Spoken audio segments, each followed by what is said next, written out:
आप निकलेंगे। आगे बढ़ते हैं, बात जरा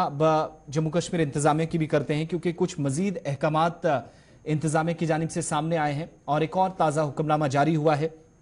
इस सिलसिले में इंतजामिया की जानिब से, चूंकि आप कॉन्टिन्यूसली हम बताते हैं कि लेफ्टिनेंट गवर्नर के दफ्तर या जो चीफ सेक्रेटरी के दफ्तर से कई ऑर्डर सामने आए हैं, लेकिन एक और ऑर्डर जो है जिसमें उन तमाम अपॉइंटमेंट्स के हवाले से बात हुई है, उन तमाम आप कह सकते हैं कि तकर्रियों का हवाला दिया गया है जो गैर कानूनी तौर पर हुई हैं, बैकडोर हुई हैं, और इल्लीगल अपॉइंटमेंट्स जो असेंबली सेक्रेटरीट के अंदर हुई हैं, असेंबली सेक्रेटरीट से हुई हैं, उस पर जो महकमा कानून है, लॉ डिपार्टमेंट है, उसकी तरफ से नाम एक तलब कर लिए गए हैं, यानी वो फहरिस्त मांग ली गई है। और ज्यादातर महकमों ने इंतजामिया के मुताबिक पहले की जो अहकामात थे, हिदायत थी, उस पर अमल दरामद किया ही नहीं। और सरकारी हुक्मनामा जब जारी हुआ तो कई ऐसे डिपार्टमेंट जहां पर गैर कानूनी तकर्रियां हुई हैं, तो उसकी जो तफसीलात शेयर अभी तक करनी थी बैकडोर अपॉइंटमेंट्स पर हुकूमत इस पर मजीद सख्त नजर आ रही है। लॉ डिपार्टमेंट की तरफ से नाम तलब किए गए हैं और नामजदगी की बुनियाद पर जो मुआहिदे हुए हैं, जो एग्रीमेंट्स हुई हैं या अपॉइंटमेंट्स हुई हैं, उसकी तफसीलात भी इंतजामिया ने तलब कर ली है इस नए ऑर्डर के मुताबिक। दूसरा ऑर्डर होगा जी चीफ सेक्रेटरी साहब की तरफ से, जब उन्होंने ये मांगा कि मुझे जी डिटेल्स बताई जाए कॉन्ट्रैक्ट्स, यानी जो तरक्याती काम किए गए हैं और नॉमिनेशन बेसिस पर किए गए हैं और बैकडोर अपॉइंटमेंट जो दफ्तरों के अंदर हुई हैं। और इसके लिए आपको याद होगा कि जो मीटिंग हुई थी सिविल सेक्रेटरीट के अंदर, वो 17 मई को भी हुई थी और फिर एक सर्कुलर जारी किया गया था सभी डिपार्टमेंट्स को, आपको याद होगा, उसमें भी मैंने अपडेट किया था। ताहम कल एक और मीटिंग हुई है जिसमें दोबारा से ये बात कही गई है कि जनाब ये डिटेल जो है वो दी जाए।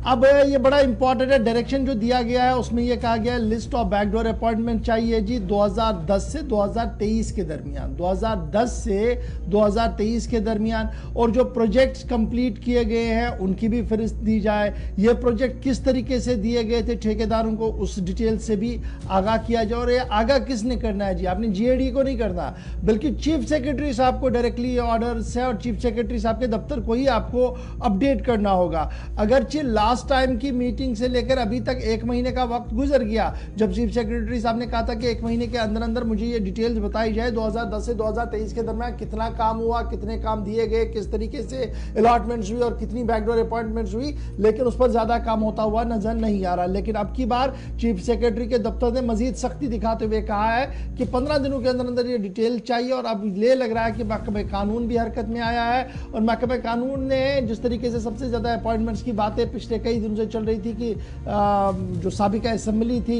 उसमें हुई है, काउंसिल के अंदर हुई है, उस बारे में फरिश्ते तरतीब देना शुरू कर दिया है। इसके साथ साथ अर्बन लोकल बॉडीज में फरिश्ते बनना शुरू हो गई या कुछ और डिपार्टमेंट्स के अंदर भी बनना शुरू हो गई। लेकिन इंतजार करना होगा जब ये हतमी फरिश्ते बैकडोर अपॉइंटमेंट्स की जिसको सरकार मानेगी 2010 से 2023 के दरमियान, तो उसमें क्या कुछ होगा जी, वो देखने लायक होगा। और ये अभी तक क्यों नहीं हो रहा है, ये भी एक बड़ा सवाल है। अगर चीफ सेक्रेटरी साहब के हुक्मनामे को अमलाया नहीं जाएगा तो नीचे अवाम की क्या कुछ सुनवाई होगी, अवाम की क्या कुछ बात मानेगा, वो आप